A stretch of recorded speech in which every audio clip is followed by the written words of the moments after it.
This video is brought to you by Exter.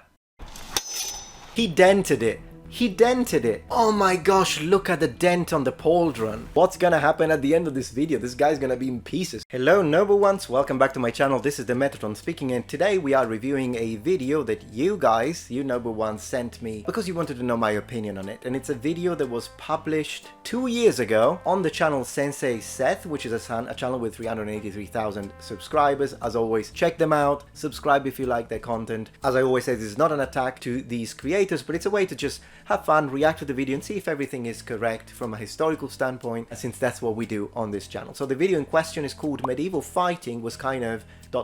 insane. Let's begin. I put on 80 pounds of stainless steel armor and fought with knights. Okay, already the first 4 seconds. 80 pounds of stainless steel armor is what you put on. Okay, I'm a little confused here. I mean, I don't mean to be an asshole or anything, but I think one of the problems sometimes with channels that are not necessarily into like historical reenactment, and perhaps, I mean, he's got a certain level of success with almost 400,000 subscribers, but he clearly isn't someone who understands historical combat and historical reenactment, or perhaps medieval history. Therefore, the statements he's making now, it's not really his fault that these statements already make me cringe. It's the person that he's going for instruction, I suppose. So we'll have to see who that is, and as usual discuss their qualifications. But the first thing I'm saying is of course, this armor is definitely too heavy. I mean, 80 pounds of armor is insane, unless we are talking about jousting armor. And the other thing is that he said it's stainless steel, which really surprises me. I wonder if there's some sort of Buhurt or some sort of Battle of the Nation where they do tend to use thicker armor than they did in the medieval period, but that already kind of disconnected from medieval fighting was kind of insane, because they wouldn't be fighting on foot. With 80 pounds of armor, the armor would be much thinner and lighter. Well, thinner depending on the area, because medieval armor wasn't uniform. But anyways, I'm talking a lot. 4 seconds in, let's continue. But like, surely you can't do that these days, right? That's something that's from ye olden times. So no big deal, I built a time machine, very run-of-the-mill stuff, you know, science, multiverse. I don't really think that it worked though, because it just dropped me in the back of a Yeah, pretty nice effect right there. I like the introduction. nice apartment complex. But anyway, that's where I met Jeff. Now Jeff loves jokes. Never mind, no he doesn't, sorry. So I already calls it a sport, and now I can see, yeah, that's definitely Buhurt. Now, okay, so if you are a Buhurt practitioner, please do not take offense to anything I say. I respect people who do this because it's intense, and I myself have changed my mind. I used to be more negative when it comes to this sort of approach to medieval combat in the past, in the way ye old days when it comes to this channel, than I do now. I do now respect people that do this because, I mean, it's a dangerous endeavor, it's a hardcore sport, and I respect that. With that being said, when we are looking at actual authenticity from a medieval standpoint, when it comes to the kit, I often have problems with it, and I will tell you why. So let's go. This is Buhurt. It's essentially medieval MMA. It's pretty intense and definitely no joke. Like seriously, this is... No, I agree. Definitely no joke. So yeah, if you're a practitioner of Buhurt, very cool. Maybe let me know. What helmet do you wear? That'd be really cool to see. And what's your weapon of choice? Please let me know. I'm really curious. Nothing to be joked about. Just pulled up a couple minutes early, so I'm just gonna find some music so I can like get in the historical European mood. I guess this works. I see a ton of Yeah, I think this guy's cool. It'd be really fun to hang out with. super cool stuff. I'm so hyped right now. Anyway, Before I get crushed, it's important that I learn the rules. This is Jared. He's very scary, but he's nice. He's gonna give me a rundown of Buhurt. So in melee, it's He does look scary. A big guy. That's it's last man standing. Once you hit the ground, yep. you're out of play. So takedowns are huge. The other way you get people to sit down is pain compliance. I don't mind that, because takedowns were huge on a real medieval combat scenario as well when it comes to a battle.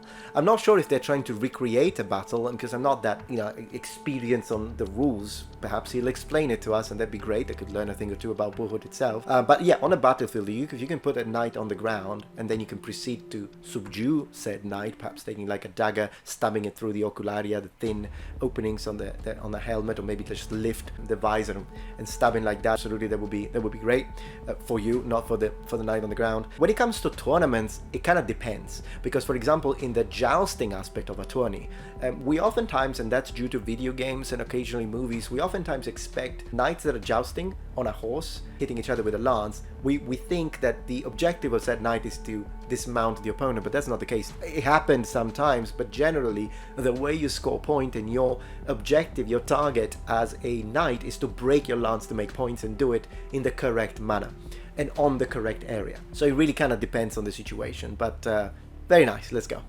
You know, initially I thought, you know, because there's armor, there'd be no pain. It's kind of the only reason I signed up. Oh, he did. Very nice. And when he was talking about pain tolerance, absolutely, armor will save your life. And in a lot of situations, something that would have been painful is not going to be. But there are scenarios and places where you'll be hit and you still feel the pain. It's just that, you know, that's just one of those things. Depends what hits you as well.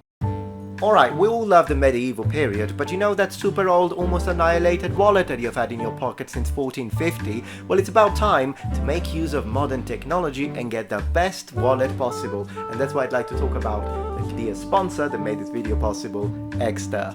The traditional wallet has run its time thanks to Exter. A modern and more practical design is now available for you. Exter wallets are in fact easier to use and harder to lose. And they are the perfect combination of classic leather and modern tech.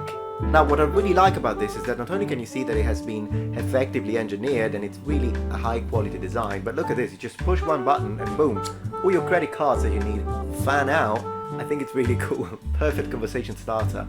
Not only can you put cash in and up to 12 cards, but they're all well stored in a compact wallet, always available at the click of a button. And these wallets come equipped with RFID protection to block wireless theft. And if you misplace your wallet, well, they come with a solar power tracking for worldwide tracking, and you can make it ring when you're looking for it. Simply charge it in the sun for 2 hours and it will work for 3 months. Alright, what are you waiting for? Get one for yourself right now or make the perfect gift for your significant other, for your friends and for your family.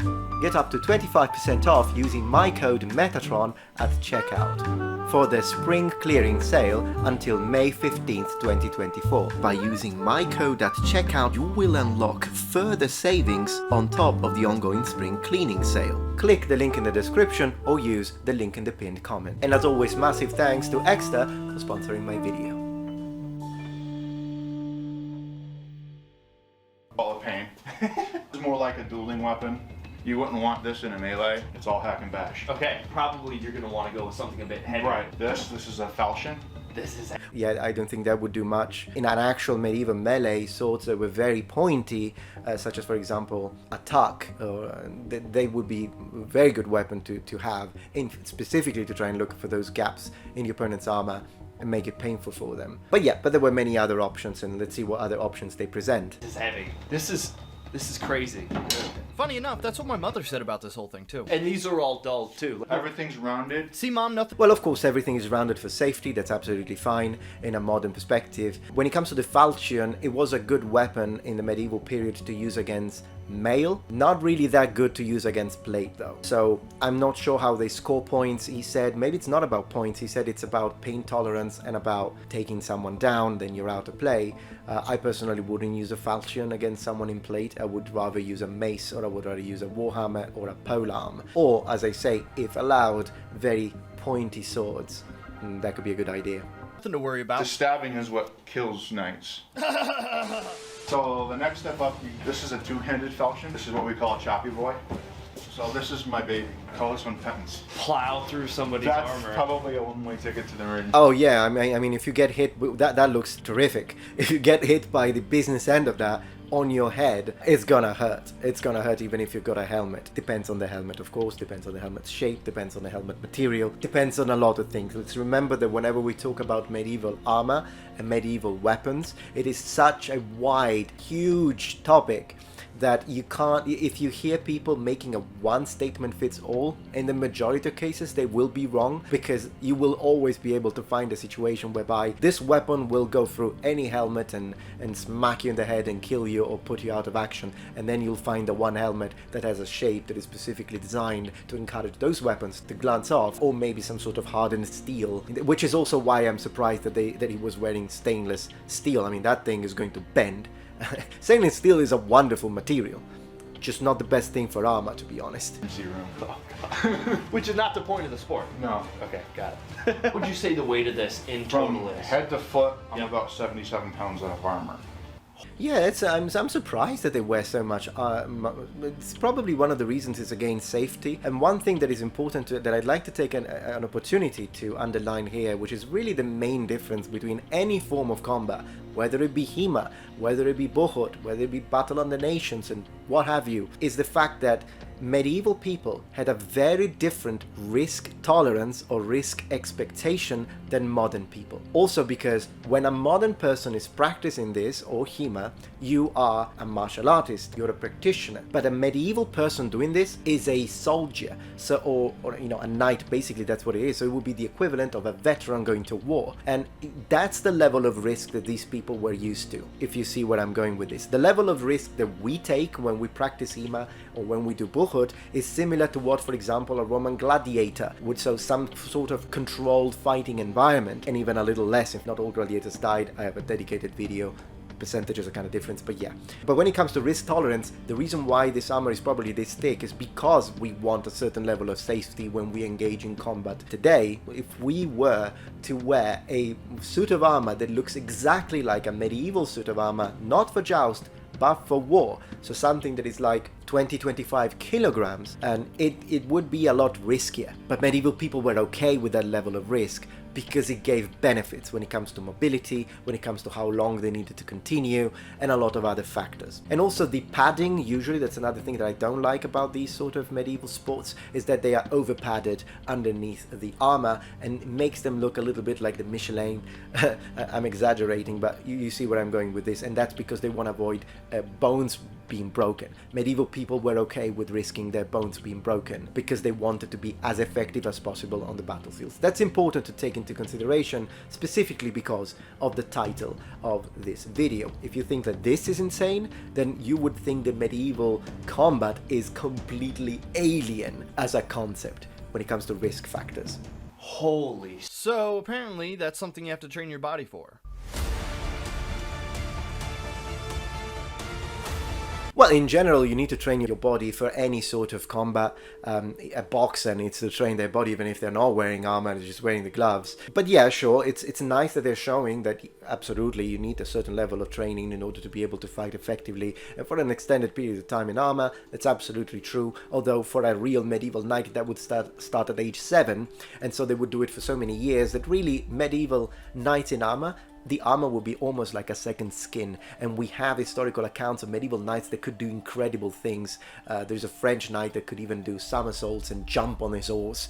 That's of course the extreme case, but yes, medieval knights were extremely agile in their armor up to a certain point, you know, physics and whatnot, because of the fact that they would train like that. The one thing that I don't appreciate so far is the fact that, you know, they're showing, look, it's an 80 pounds suit of steel, and I feel that it's kind of propagating, and once again, this myth that medieval armor was super heavy. Medieval armor was relatively heavy, but it wasn't that heavy, and there are a lot of configurations that you could put on, walk, and even fight without necessarily a lot of training, because they wouldn't be 80 pounds or 100 pounds. But there were also suits of armor, particularly dedicated for jousting, where safety, once again, being a sport, like in this case, was the most important part, where yes, the suits of armor could be very heavy. Kind of depends. What year is the tire from? I don't know. Could you imagine the size of the horses? Yeah, medieval horses were a little smaller than modern horses, but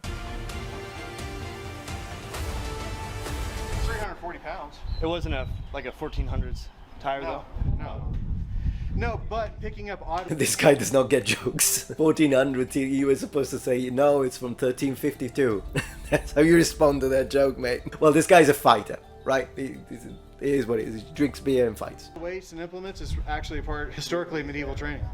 He hit my joke with facts. He did, didn't he? So the workout was something super easy that I totally didn't have a hard time with at all, and now it's time to finally put on the armor.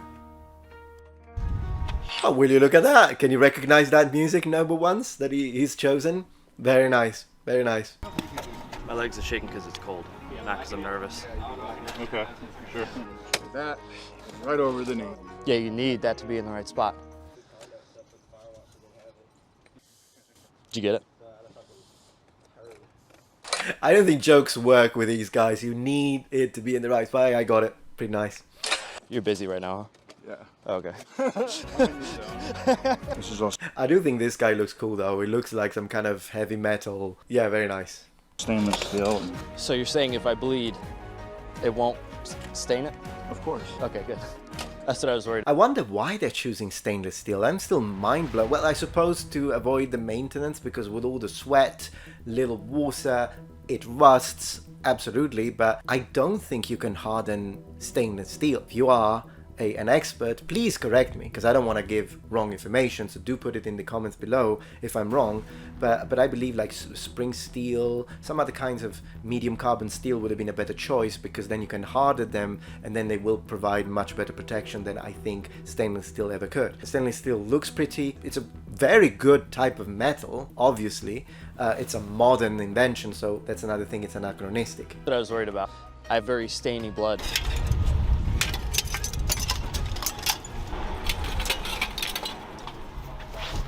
I love the medieval face he put there. This is where you're. Matter of fact, we should make sure you're okay. Let's strap. That'd be great. So, how much of this should I feel? You're going to feel it. It's going to be a thud. You'll feel the force. Yeah. But you're not going to feel pain. Okay. Ready? Yep.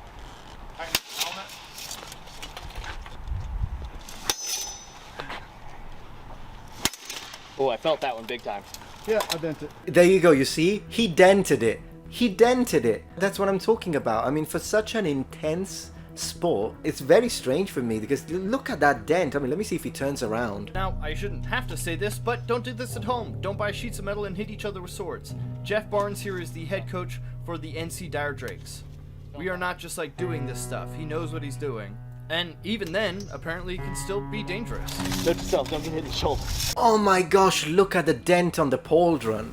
I mean, is that thing sheet metal?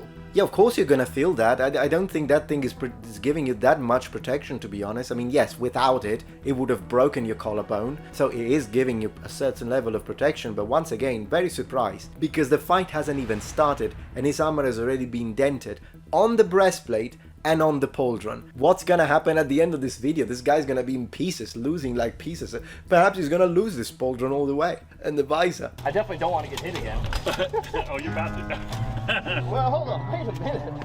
Whoa, wait. I mean, let me give you a comparison on a good, very historically accurate suit of armor and how the blows are deflected by a very well made armor.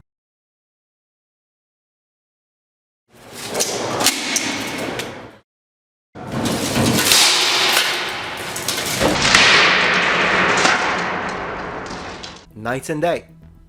Nights and day. There's a joke for you. He wouldn't get it. What? You're going to be perfectly safe, I promise. Oh, he's gonna hurt him. He's gonna hurt him and it's gonna be the end of the video. Maybe, I don't know, man. I don't know. You flinched. Sorry, that's my fault. Try this again. Come back. Nah, hold on. You hurt? Yeah. Well, yeah, it hit him here. It sounds like, I don't know if the shoulder plates are even placed up in a high enough. Seems like it's okay, but I believe he might have hit him in between, which means there was no plate there, just a leather strap. I believe that's what happened. If that's the case, I'm surprised this guy's not out of action. Did it get you in the soft? Yeah. I think you got him right behind the shoulder blade. Got in the gap. You got me right in the trap.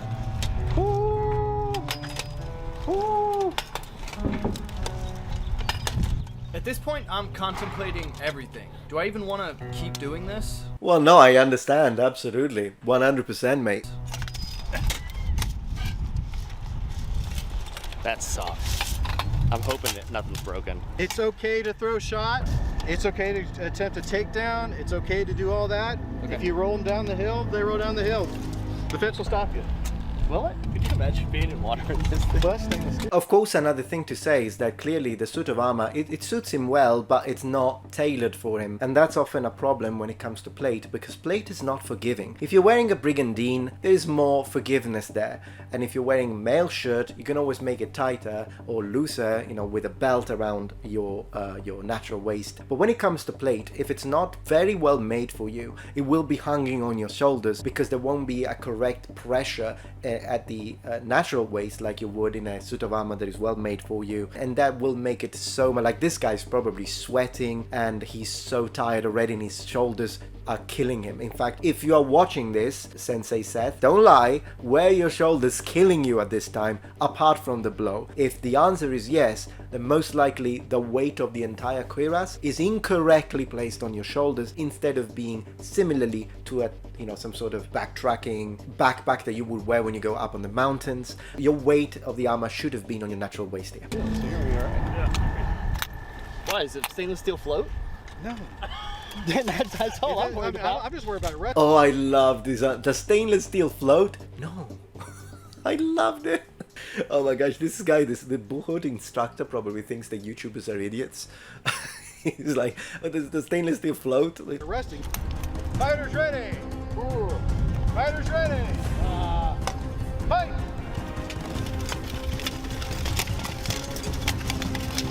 so they're going at each other. It's pretty nice. I'm going to enjoy this part. I wonder if the brigandine that the other guy, his opponent, is wearing is titanium, because sometimes that's what they use, I believe. I don't know if titanium is actually allowed in Buhurt. I've seen it used in several types of medieval martial arts contests that allow it, and I would be curious to see, because if it is titanium, then the other knight actually has a serious advantage over him, because he has pretty much the same level of protection, also considering that he's wearing stainless steel but a half the weight, 45% less. So if that's the case, and it's a brigandine, so yeah, he has an unfair advantage if it's titanium.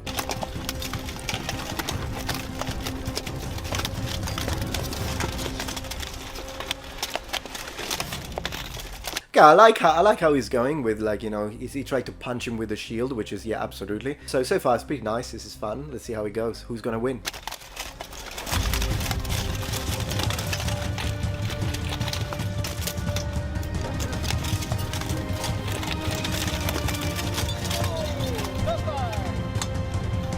Okay, so basically the other guy carried them both, but yeah, pretty good.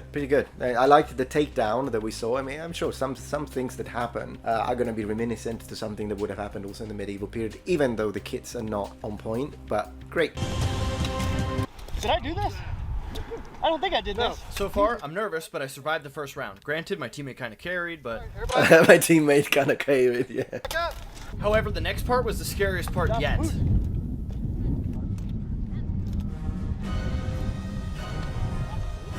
I told you would have lost a piece of armor. I told you would have lost it, but it's the sabaton, so the protection for the shoe. I thought he was gonna lose the shoulder, but yeah. But it's fine. You can put it back on. And fight.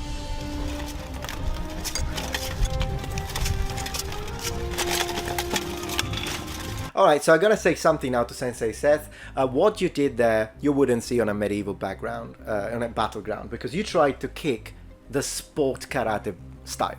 What do I mean by that? One of the biggest differences when you practice a style that is more like based on either semi-contact or light contact, and then you try a style that is like full contact. So for example, when you go from some light contact karate or sport karate and you instead start practicing like Kyokushinkai or Seido Kaikan or maybe even Muay Thai, whatever. The main difference, and that was my experience coming from years of light contact karate and then going into full contact, is that differently from light contact where you try and place a kick like that and that will give you a score, point, great, well done, your opponent felt nothing. In styles that are full contact, what matters is not that you hit or tap your opponent like he did, but that your attack makes him feel pain and if possible incapacitates him. So a kick like that, it wouldn't do anything even without armor, but with the armor even more so, it's useless. In fact, it's dangerous because for a few seconds you are only standing on one leg. So the only case in which I think it would make sense in a medieval context, even if it was a duel, to use a kick would be one of those like middle, like core, like when you're attacking the core, kind of center of mass frontal kicks if a situation presents itself. So not trying to be like, hey, look at me, I'm doing taekwondo, but like in a situation where, I don't know, your opponent for whatever reason he's off guard, he lost something, and then you see that he's kind of unbalanced, and then you take advantage, kick him, and then he falls on the ground, and then you can do your subdue. But a little side kick like the one he did, even though it was nice to see, it wouldn't happen on a medieval battlefield because it just would be seen as like, what is this? And it looks too much like the sort of sport karate, you got a point, and that wouldn't even work in Kyokushin because, yeah, you got the point. He felt nothing, so it doesn't count. That's the idea.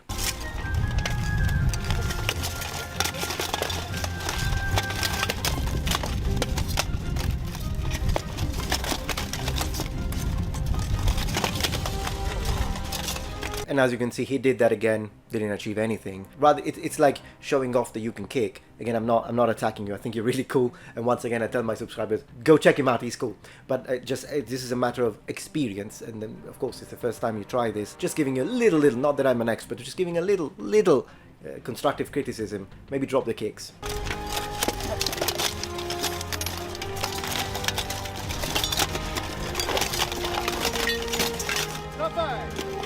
And now I gotta give it to him. Nice takedown. So yeah, you gained all your points back when it comes to me. That was a nice takedown and very nice.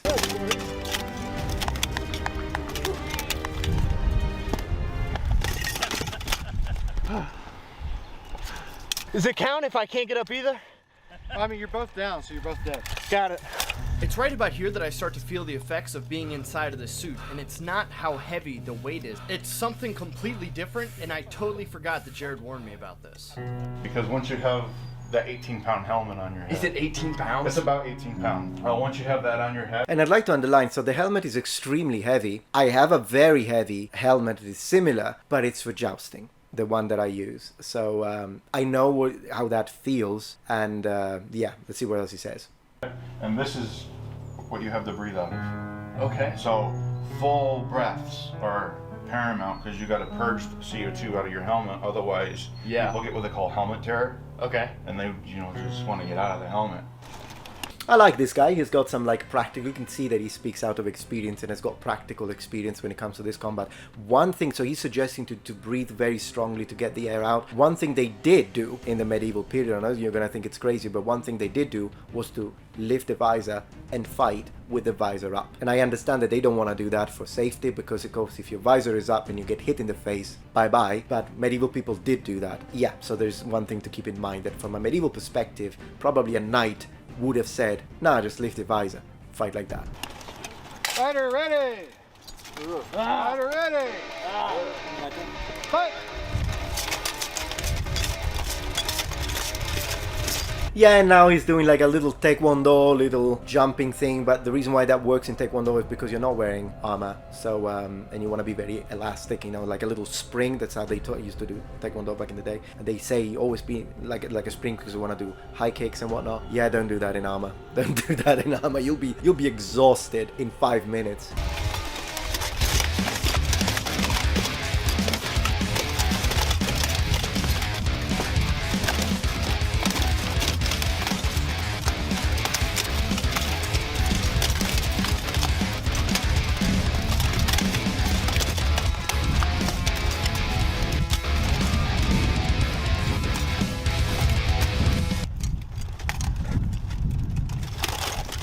Stop fight!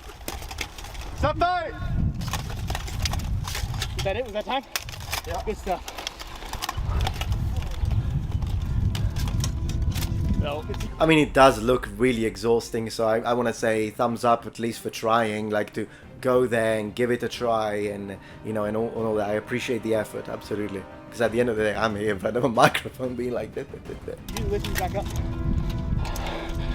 Whew. I'm about to lose my breath. I broke it.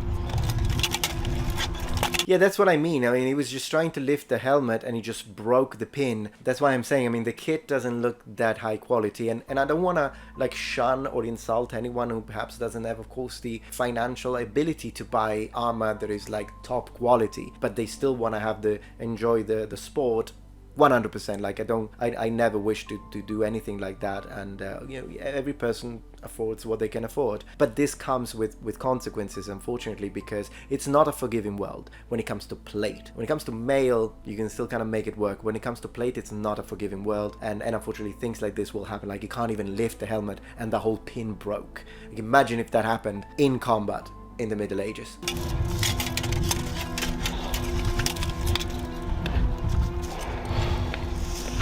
Oh, that's better. That got scary for a second. Whew. You want to go again? Yeah, right there. That's what a medieval knight would have done in combat. Lift, breathe, fight. Go again? Well, can we go again? I'll go with him once. My breathing was already kind of shot, so if I was going to win this, I had to play some mind games. I just want to take a second for you to get to know me, so you don't want to hit me too hard. It did not work.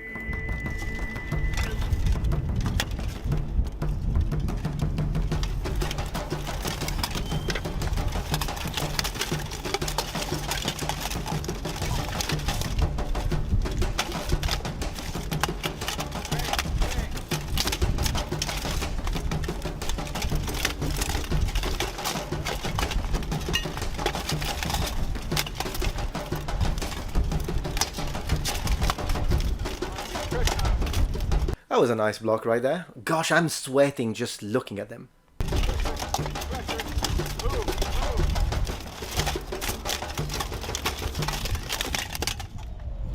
I was cheering for you, Santhe Seth. You almost got the takedown there. I think you're just exhausted now, though.